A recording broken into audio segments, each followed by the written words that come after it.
The clock on my nightstand just died. Not faded, not flickering, but a hard, instant stop. One moment, 2:37 a.m., then nothing. I remember thinking, seriously? It was an old digital thing, but it hadn't skipped a beat in years. I mean, not once. I reached for my phone, a reflex, to check the time, maybe catch a news notification. But the screen was just black. No signal, no Wi-Fi icon, nothing. I pressed the power button a few times. Nothing. Just a dead slab of tech. All right, so the power was out. Again. It happens. Suburbia, right?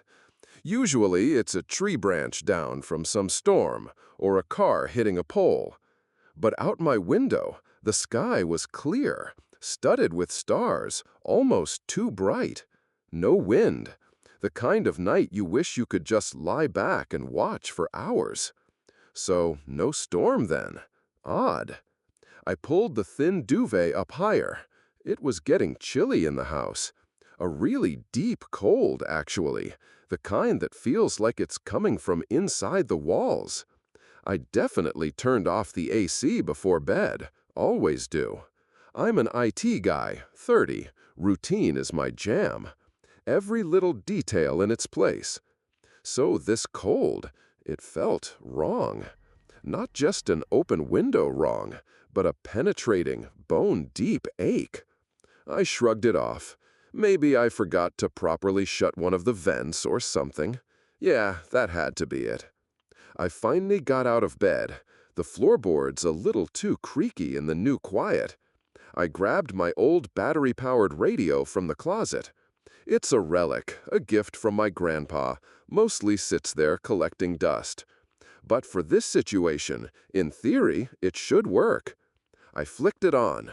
A blast of static, just white noise. No local news, no weather, no emergency broadcast. I tried every frequency, slowly, patiently. Nothing but hiss.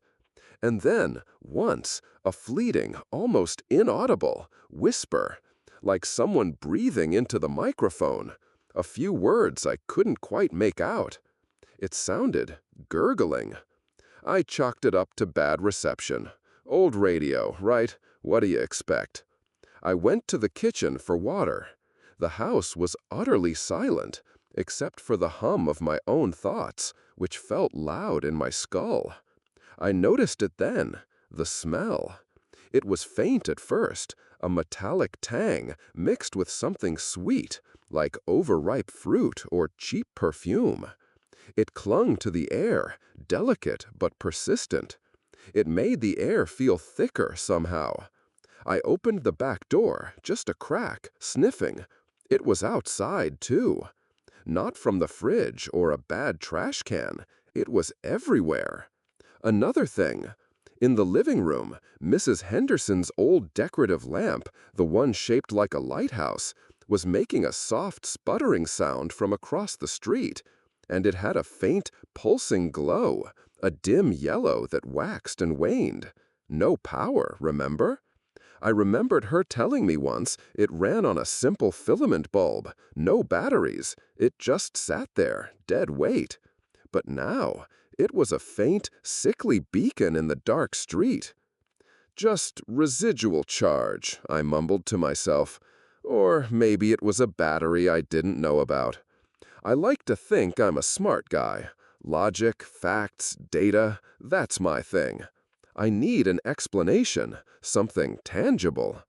I decided to head out, check the circuit breaker for the district maybe. My IT brain needed to do something, figure it out. I grabbed a powerful flashlight, a multi-tool. As I stepped onto the porch, the complete lack of sound hit me properly. Not just the quiet of night, but a hollow, absolute absence of noise. No crickets, no distant dogs barking, no faint hum of refrigerators or air conditioners from other houses. Nothing. It felt like the world had simply stopped breathing. The air was heavy, that sweet metal scent even more noticeable out here. I walked down the street, my flashlight beam cutting through the inky dark. Mr. Miller, 3 houses down, was outside. He was working on his front door, in the middle of the night, with the power out. He usually keeps to himself, a quiet, retired accountant. Now he was moving slowly, his hands making strange, deliberate gestures against the wood. I thought maybe he was trying to fix a faulty lock or something. But as I got closer, I saw what he was doing. He wasn't fixing anything. He was carving, with his fingernails, into the sturdy oak of his front door. Not decorative swirls or his initials. These were angular, intricate symbols I didn't recognize, etched deep into the grain. And running down from some of the deeper cuts, I saw streaks, dark, almost black, dried blood. My stomach clenched. What the hell? I ducked behind old Mr. Gable's overgrown rhododendron bushes, my heart thumping a frantic rhythm against my ribs. I tried to make sense of it. Maybe he'd fallen, cut himself, and was just disoriented? But his movements were too precise, too repetitive. He'd pause, then meticulously scrape another line, almost as if tracing something invisible. Then more people started to emerge, from the house across the street, from 2 doors down. They moved with a disturbing uniformity, a slow, deliberate shuffle. No one spoke. Their faces, caught in the beam of my flashlight for a second, were impassive. Their eyes, they just stared, glazed over, utterly devoid of expression, like glass, reflecting nothing. Mrs. Marlene, my next-door neighbor, was out on her lawn. She lifted her hand slowly, almost agonizingly so, then placed it down. Then she brought it to her hair, stroking it. But it was a beat off, a fraction of a second too late, like a broken video loop. Her hair, I noticed, was twisted into tight, unnatural coils, almost like wires. She wasn't just mirroring an action, her body was lagging. This isn't normal," I whispered to myself, the words catching in my throat. My rational mind, my IT mind, was scrambling. What kind of collective delusion was this? A chemical gas leak? Some kind of mass hysteria? But their movements, their eyes, it was beyond anything I'd ever seen or read about. I needed to get back inside, fast. I practically crawled back to my house, heart hammering. I fumbled with the lock, my hands shaking. Once inside, I collapsed against the door, trying to get my breathing under control. Later, I don't know how much later, because time started to feel elastic. The sun had definitely gone down again, plunging everything back into the absolute dark. That's when the sound started. A soft, regular cadence, almost like a hum. It wasn't a human sound, not really. It was more like wind, maybe, whistling through tightly clenched teeth, or a dry, reedy whisper, and underpinning it, a rhythmic scratching. Then a soft, persistent tap, tap, tap from the walls around me. Just the pipes, I told myself, clutching my head. Or the house settling, old house. But the whistling, it wasn't coming from the pipes. It seemed to come from everywhere at once, and nowhere in particular. It seeped into the very air, vibrating in my bones. And then, from the kitchen, a faint, garbled voice, a single word, from the smart speaker on the counter, the one that had been dead for hours. "Light in," it rasped. The word stretched and distorted, like it was struggling to form. I jumped, stumbling back. My heart leaped into my throat. That couldn't be right. No power, no internet, no speaker functionality. It was impossible. But the sound, the voice, it was undeniable. Then it faded back into a low, sickening hum of static, exactly like the radio. My mind raced, trying to find a circuit diagram, a wiring fault, something. Nothing made sense. I slammed my hands over my ears, but the sound, that awful reedy hum, felt like it was playing inside my head now, not from outside. It resonated within my skull. Just an echo, I muttered, trying to convince myself. Just stress. I needed answers, real answers. Logic wasn't working anymore. I remembered then an old book. My mom had been into weird stuff, ancient religions, symbols. Before, I'd thought it was just her eccentric hobby. She used to keep it in the garage, boxed up, probably still there. I went to the garage, flashlight beam bouncing. Boxes, old tools, forgotten furniture. Dust motes danced in the light. In the back, tucked away under a tarp, there it was. A heavy, leather-bound volume.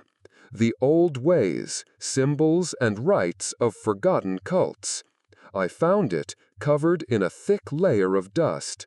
I blew it off, inhaling that strange, sweet metal scent again. Fainter here, but still present. Back in my living room, the book lay open on my coffee table, the dim glow of my flashlight barely cutting through the oppressive darkness. My hands were shaking as I flipped through the brittle, yellowed pages. I needed to find those symbols. The ones Mr. Miller had carved, the ones I'd seen on the street. And there it was. Page 96. A drawing, angular, intricate, almost alive, with swirling curves and sharp lines that looked disturbingly familiar. Exactly like the symbols. Below it, in archaic script, the heading, The Descent Rite. And underneath that, a description about awakening a cosmic entity through host transmutation. My breath hitched. My hands froze. Right then, the whispering in my head came back, amplified. It wasn't just a whisper now. It was a chorus, repeating the words from the book. Host, transmutation, enlighten. I slammed the book shut, my hand stinging from the impact. No, this was just coincidence. My mind playing tricks. I was tired, panicked, that's all. Then it happened. A chill, so sharp and cold it felt like a tiny electric current traced its way down my spine, from the base of my skull all the way to my tailbone. I looked down at the closed book on the table. A page, near the binding, it wasn't fully closed. It fluttered open, slowly, gently, as if an invisible breath had just passed over it. And there, right on the page, was an image.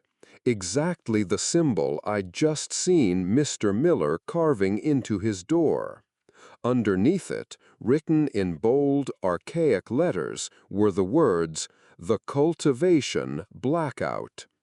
Each letter seemed to shimmer in the faint light, almost undulating. I reached out, my finger hovering over the paper. Then I touched it. The page felt unnaturally cold, like ice. I pulled my hand back instinctively. A knock. Soft, rhythmic, then more insistent.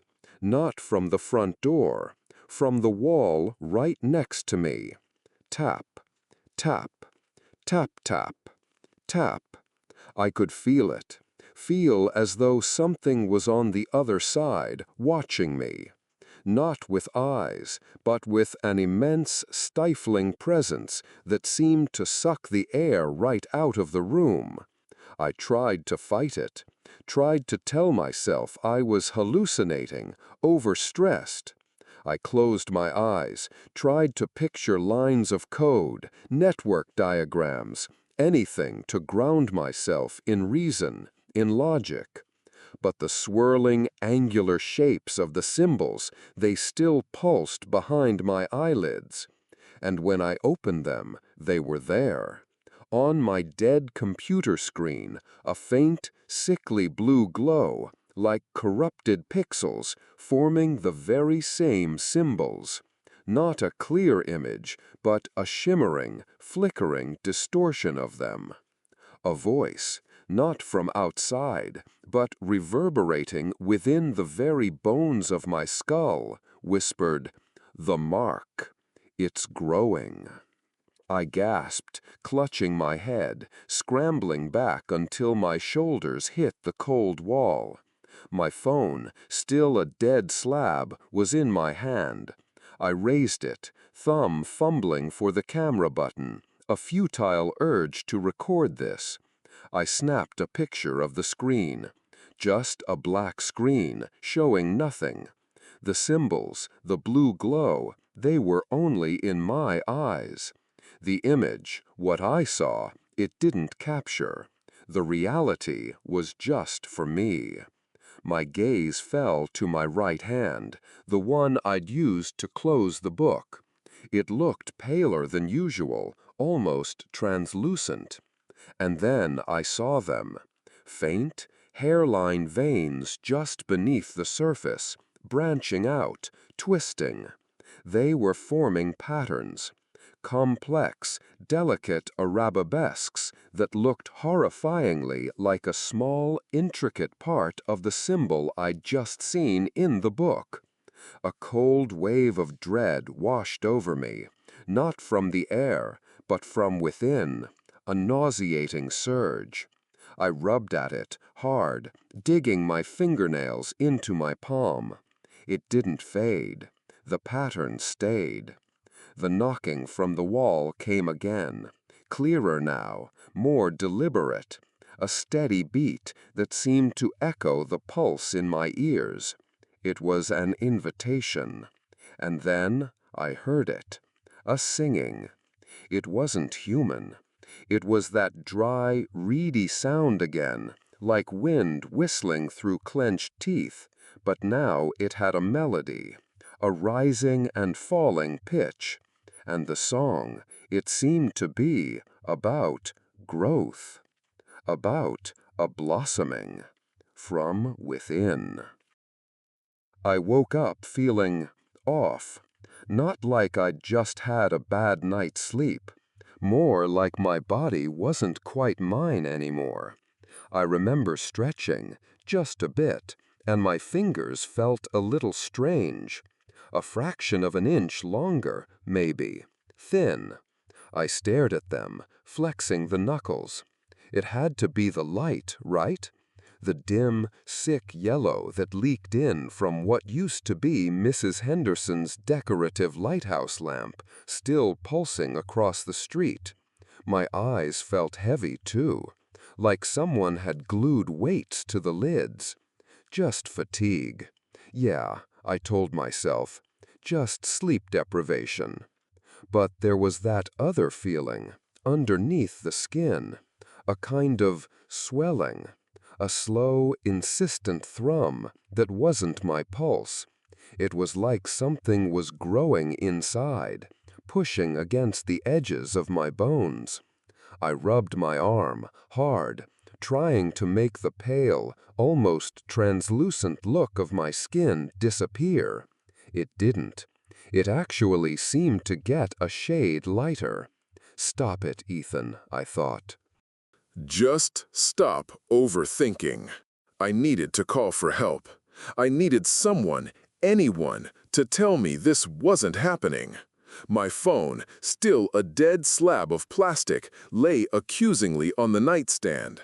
I picked it up again, just out of habit, willing it to life. Nothing. But then, as I held it, the screen, completely black moments before, flickered. A soft, sickly blue. Not enough to illuminate anything, just a faint glow, like corrupted pixels. And on it, faint, shimmering, were words.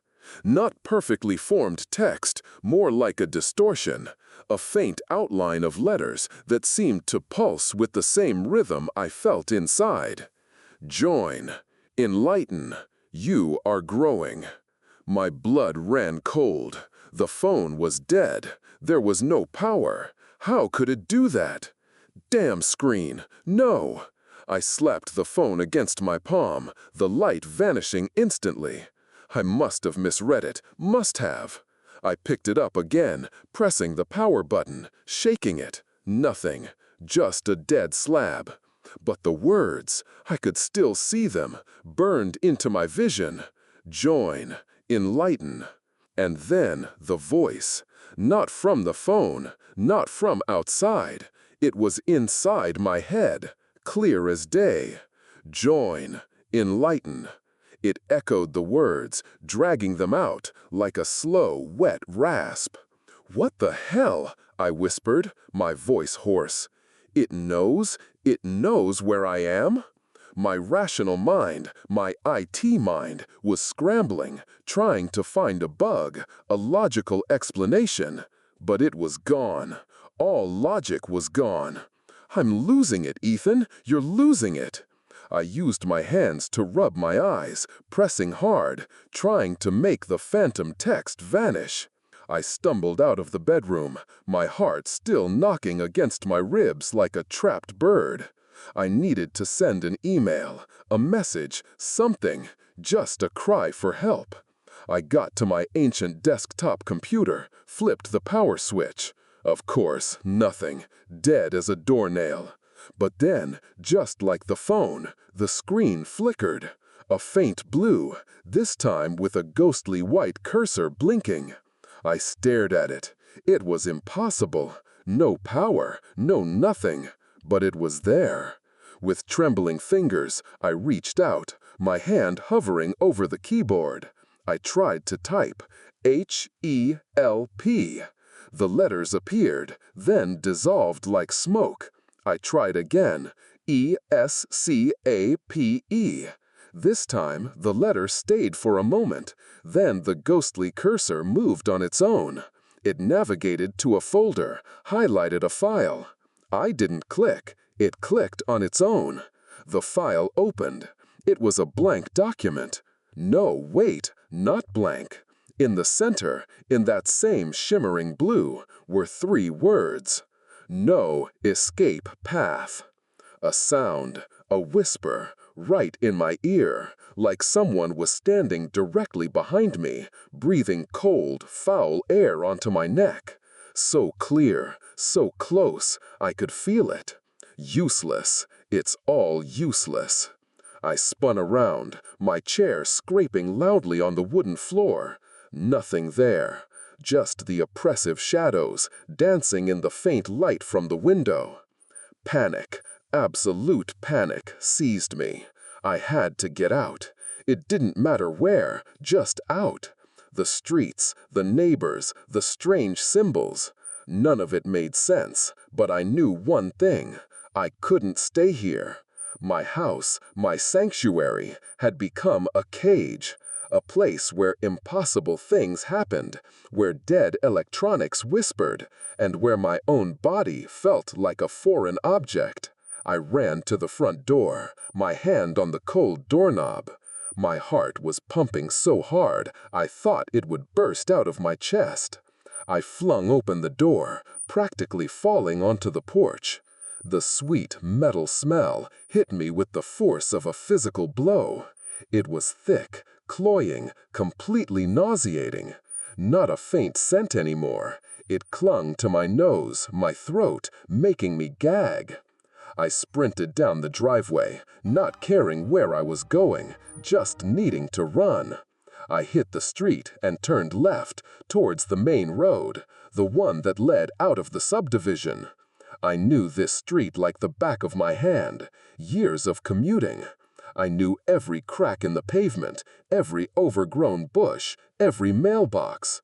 But something was wrong. Up ahead, where the street usually curved out towards the arterial road, there was a barrier. It wasn't a police barricade.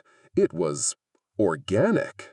What looked like thick, tangled ropes woven together, stretching across the entire width of the street. As I got closer, the faint light from Mrs. Henderson's lamp, from other faint glows in other houses, showed me the true nature of the barrier. It was hair, human hair, twisted, matted, braided into thick, disgusting ropes. Blonde, brown, black, even streaks of gray. Bits of ribbon, a child's hair clip, a tiny piece of a patterned scarf, all tangled within. Mrs. Jenkins, her hair was that particular shade of auburn, and Mrs. Marlene always wore those silly ribbons. I recognized pieces of them. My stomach clenched so hard I thought I was going to throw up right there. "No way!" I screamed, the sound tearing out of my dry throat. "A barrier made of hair? Not this! Please, not this!" Then I saw them. They were coming from behind me, from every house, shuffling, slow, deliberate. The transformed neighbors. Their skin, pale as marble, with those intricate, dark vein patterns glowing faintly beneath the surface. Their eyes, wide and white, utterly without pupils, reflecting nothing but the dim, sickly light. Their bodies, distorted, limbs a bit too long, joints slightly askew. They were thin, almost skeletal. Mr. Miller was there, Mrs. Henderson, Mrs. Marlene, her hair still in those unnatural coils, except now the coils seemed to writhe on their own, like slender, dark tendrils. They moved in unison, a synchronized, horrifying dance. Their mouths were open, but no sound came out, just that dry, reedy whistle I'd heard from inside my house. It wasn't human. It was a sound that scraped against my eardrums, echoing deep inside my skull. They were puppets, every single one of them. Their gazes were fixed on me, not with malice, not with anger, but with an immense, terrifying emptiness. Like they were looking straight through me, seeing only a target.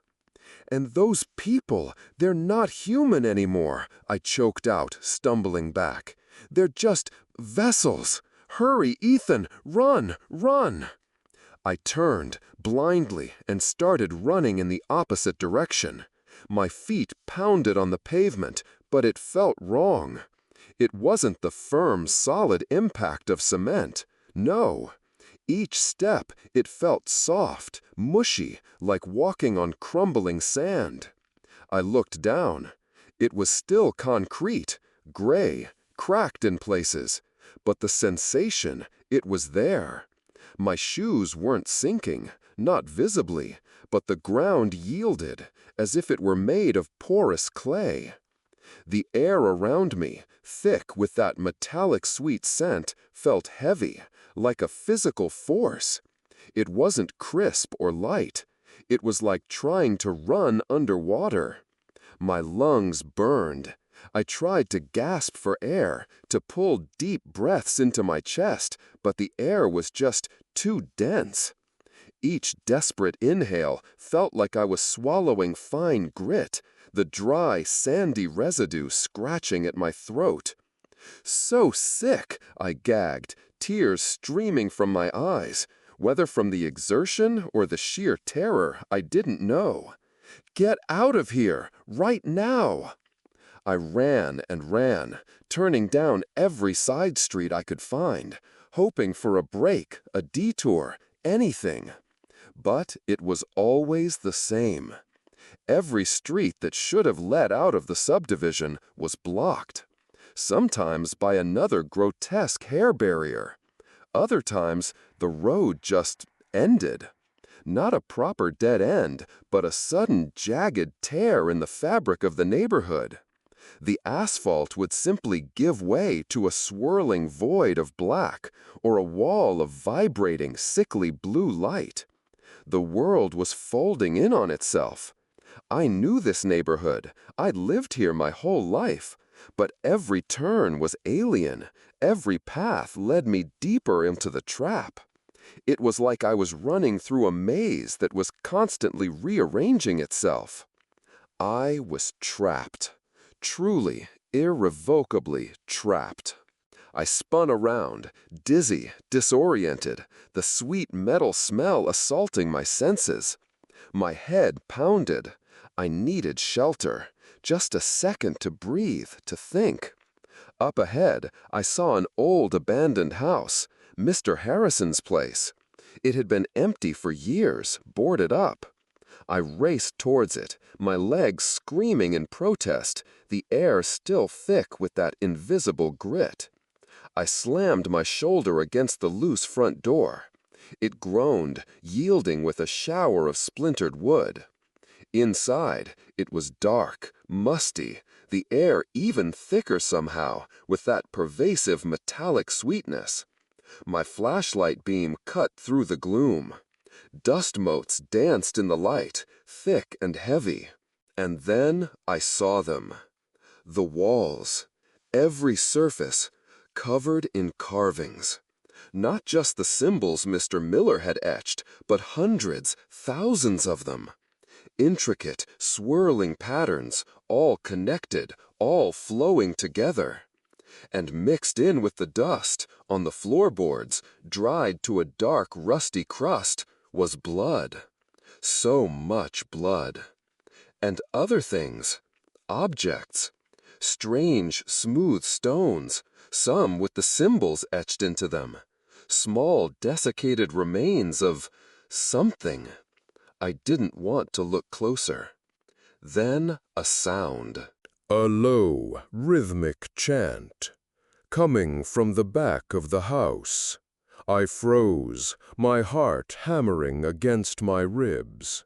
My initial instinct to hide, to catch my breath, suddenly turned into a paralyzing terror.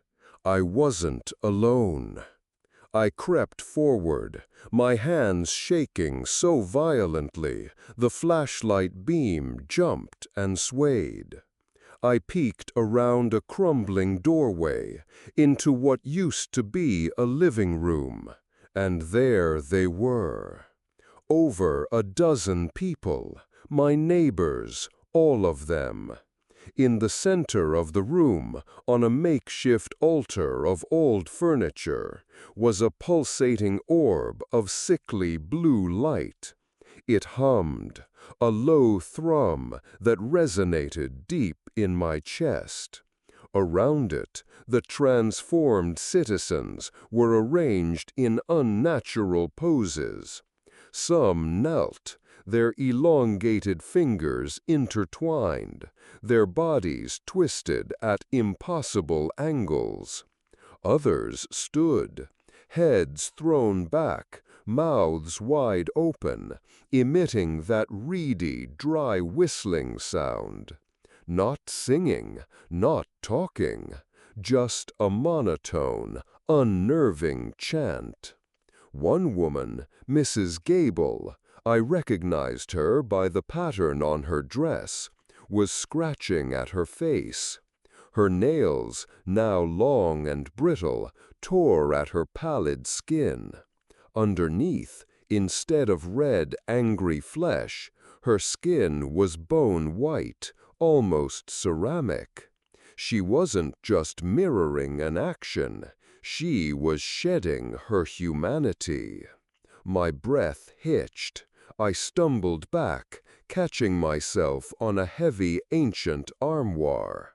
It rattled, and I froze, terrified they would hear me. They continued their chanting, their movements synchronized, a terrible, slow ballet of the damned.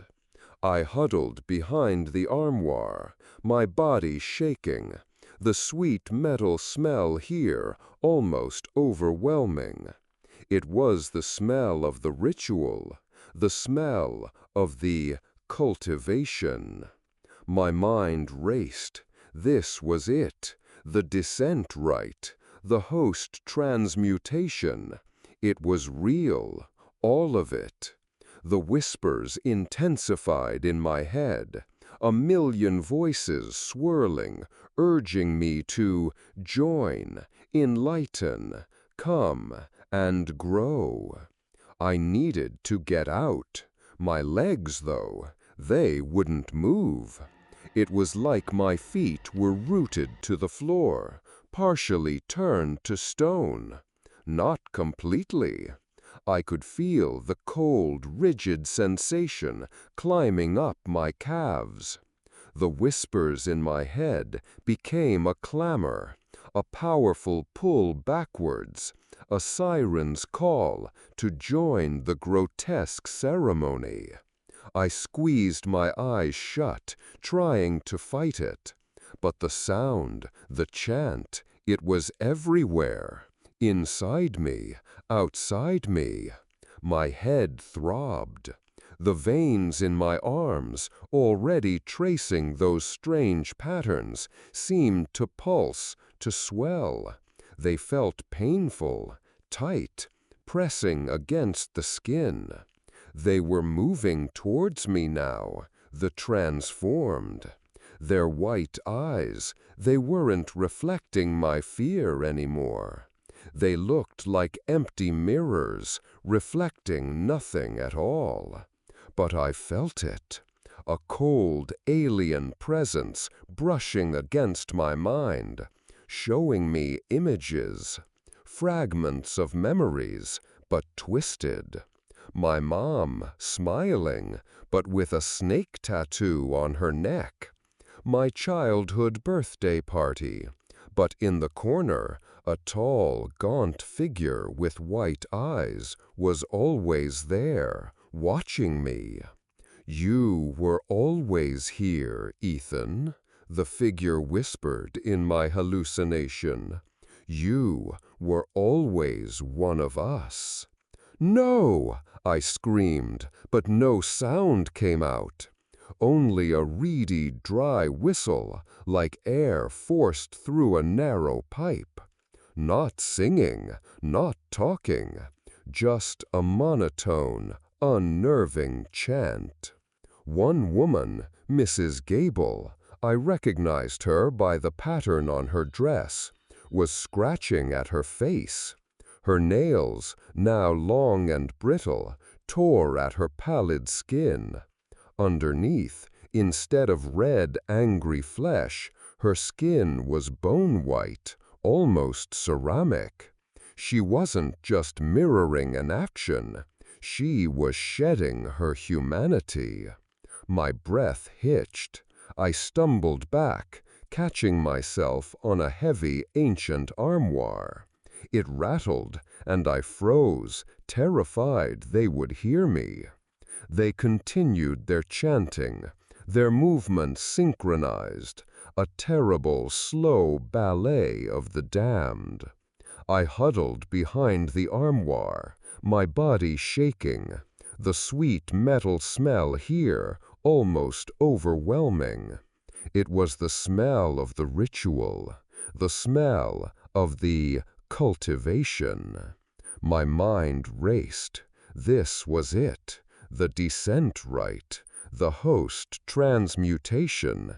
It was real, all of it. The whispers intensified in my head, a million voices swirling, urging me to join, enlighten, come, and grow. I needed to get out. My legs, though, they wouldn't move. It was like my feet were rooted to the floor, partially turned to stone. Not completely. I could feel the cold, rigid sensation climbing up my calves. The whispers in my head became a clamor, a powerful pull backwards, a siren's call to join the grotesque ceremony. My mind raced. This was it, the descent rite, the host transmutation. It was real, all of it. The whispers intensified in my head, a million voices swirling, urging me to join, enlighten, come, and grow. I needed to get out. My legs, though, they wouldn't move. It was like my feet were rooted to the floor, partially turned to stone. Not completely. I could feel the cold, rigid sensation climbing up my calves. The whispers in my head became a clamor, a powerful pull backwards, a siren's call to join the grotesque ceremony. I squeezed my eyes shut, trying to fight it. But the sound, the chant, it was everywhere, inside me, outside me. My head throbbed. The veins in my arms, already tracing those strange patterns, seemed to pulse, to swell. They felt painful, tight, pressing against the skin. They were moving towards me now. The transformed. Their white eyes, they weren't reflecting my fear anymore. They looked like empty mirrors, reflecting nothing at all. But I felt it, a cold, alien presence brushing against my mind, showing me images, fragments of memories, but twisted. My mom, smiling, but with a snake tattoo on her neck. My childhood birthday party, but in the corner, a tall, gaunt figure with white eyes was always there, watching me. "You were always here, Ethan," the figure whispered in my hallucination. "You were always one of us." "No!" I screamed, but no sound came out. Only a reedy, dry whistle, like air forced through a narrow pipe. My own voice. I tried to yell again, but it was just that awful sound. My throat was burning, my tongue felt stiff. Suddenly, a sharp, icy sting in my mouth. Something was changing. I instinctively jammed my fingers into my mouth. My tongue. It was no longer soft and fleshy. It was tough, leathery, cold, like a piece of raw hide. And my teeth. They were gone, all of them. Just a smooth, ridged surface where they should have been. I could feel it, the agony. The veins under my skin were not just painful, they were stretching, twisting, like tiny tendrils pushing out. I didn't know what was happening. It was just pain. Pain and a terrible, cold emptiness inside. The transformed ones were all around me, their ghostly white eyes reflecting. My own terror. That's what it was. My own fear, made external. I stumbled, my arm brushing against one of them, a figure that used to be Mr. Henderson. He swayed, his head snapping towards me. He lurched closer, his unnaturally long arm reaching out. Instinct, a final, desperate spark of my old self. I threw a punch. My arm felt heavy, alien. The blow had no force. It was weak, pathetic. It glanced off his shoulder. But Mr. Henderson didn't just stumble. His skin, bone white and paper thin, split open like dry bark. A crack ran across his face, down his chest. And from the fissures, a sickly blue light glowed, pulsing from within his body. He collapsed, a dry, rustling sound, like leaves scattering. I stared at him, at the light, then at my hand. My reflection. I saw it clearly in that fallen, blank, white eye. My reflection. And it was smiling. A wide, horrifying, impossible smile. It was the same smile I'd seen on the Toothless Man guide, the one that seemed to stretch beyond human capacity. No way, I tried to think. My thoughts felt sluggish, distant. I tried to speak, to form the words, but from my throat only a dry, reedy groan emerged, just like theirs, just like the sounds all around me. I tried to blink. My reflection in Mr. Henderson's dying eye blinked back, slower, more deliberate. Then it didn't just blink, it stared, a deep, penetrating gaze. And that smile. It grew wider, impossibly so, stretching across the face that was once mine, as if to say, "Welcome." The ceiling, above the center of the room, above the blue orb, a massive crack bloomed across the plaster. It spiderwebbed across the entire ceiling, growing larger and larger, tendrils of the crack reaching towards the walls. From the main crevice, a viscous, sickly blue light began to drip down, pooling on the floor like thick, shimmering honey.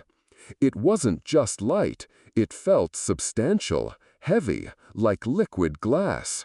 The light spread. It crawled across the floor, oozing out from under the broken windows, seeping through the cracks in the walls. It streamed out, illuminating the night sky, turning the oppressive blackness into a ghastly pale blue. And then I heard it, the final whisper.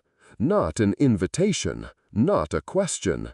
It was millions, billions of voices, all at once, merging into an immense, overwhelming chorus that vibrated through the very air, through the bones of the house, through the bones of my transforming body. They echoed through the pale blue sky, a single horrifying phrase, repeated over and over, growing louder, more pervasive with each beat of the pulsing blue light. The cultivation blackout has spread. The dissent right has spread. I looked up, through the gaping crack in the ceiling, past the oozing blue light. The night sky was no longer a canvas of deep black dotted with stars. It was a vast, unending expanse of that same pale, sickly blue.